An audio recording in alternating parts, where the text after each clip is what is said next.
Olá, eu sou o professor Álvaro Queiroz e nesta série nós estamos abordando e refletindo sobre a filosofia grega ou a filosofia na Grécia Antiga. Neste vídeo nós vamos falar a respeito de um dos maiores, se não o maior, discípulo de Sócrates. Nós estamos estudando a filosofia grega no período clássico, né? Chamado de período socrático. E hoje nós vamos falar sobre Platão, o mais importante, ilustre discípulo da escola socrática. Platão, após a morte do seu mestre, ele fundou a sua própria escola na cidade de Atenas. E a escola de Platão, em Atenas, é conhecida historicamente como a Academia de Atenas. Platão, de acordo com uma tradicional assertiva, Platão procurou idealizar o real para realizar o ideal. Ele é o chamado fundador dessa corrente chamada idealismo, o idealismo. Não é? Por que isso? Porque o Platão desenvolveu a chamada teoria das ideias.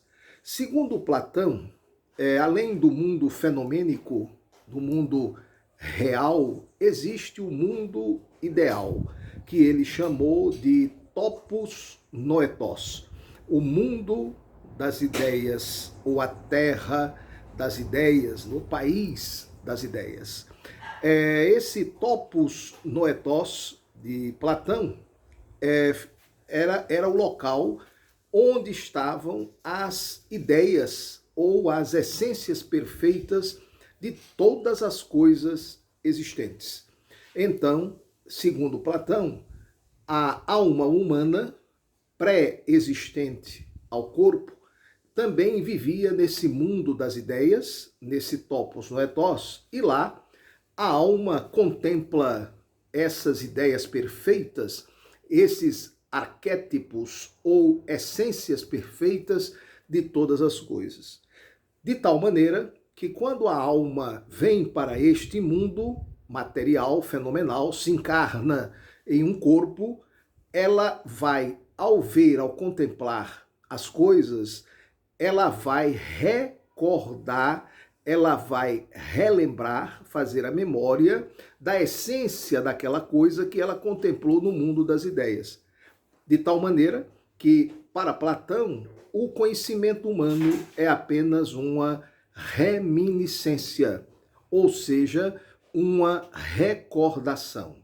O ser humano, a alma humana, recorda a essência que contemplou no mundo perfeito das ideias quando vê as coisas no mundo fenomênico. Né? Essa é a teoria das ideias de Platão. Platão também estudou a psique humana, a alma humana.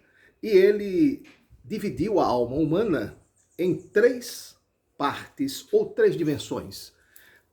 A parte racional, a parte irascível e a parte apetitiva. A parte racional, de acordo com ele, é a inteligência, a liberdade, a vontade livre. E, de acordo com Platão, a parte racional da alma, o raciocínio, a razão, reside na cabeça, no cérebro. A parte irascível é a parte correspondente às nossas emoções, aos nossos sentimentos. E, de acordo com Platão, essa parte da alma reside no tórax, no peito, onde está o coração, que é o órgão dos sentimentos e das emoções por excelência. E, por fim, a parte apetitiva se encontra nas entranhas, no chamado baixo ventre. Então, é daí que brotam todos os apetites e todos os desejos, de acordo com Platão. Não é? Então, os desejos, os apetites, assim como os sentimentos e as emoções, devem ser controlados e guiados pela razão. Para Platão, a alma, a parte racional, é a parte superior da alma e que deve conduzir o ser humano. Ou seja, a parte racional deve controlar e submeter a parte irascível, emoções e sentimentos, e a parte apetitiva, os instintos e os desejos humanos. Platão também tem uma teoria sobre o estado social, a sociedade. Para Platão, existem ou devem existir na sociedade perfeita, ideal, 3 classes sociais: a dos filósofos, a dos guerreiros e a dos operários. A classe dos filósofos tem por virtude própria a sabedoria. A classe dos guerreiros, a coragem. E a classe dos operários, a temperança. E a virtude comum ao Estado deve ser a justiça. De acordo com Platão, a melhor forma de governo é a aristocracia, que na visão dele seria o governo dos filósofos.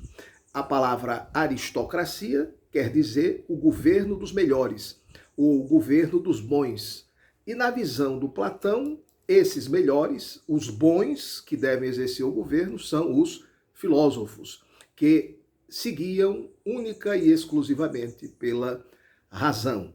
Então, essa forma de governo aristocrática é a forma proposta por Platão. Platão defende a aristocracia como a forma de governo do Estado ideal. Platão também vai propor uma ética muito parecida com a ética socrática, uma ética de virtudes, a prática da virtude, que é a prática do bem, se opondo ao vício, que seria a prática do mal. Então, nessa visão platônica, do idealismo platônico, nós devemos sempre nos guiar pelas virtudes. Esse é o Platão, com a sua teoria das ideias, não é? A teoria da psique, da alma humana, a teoria do Estado, né? A teoria da sociedade humana. De acordo com Platão, o Estado ideal é o Estado aristocrático.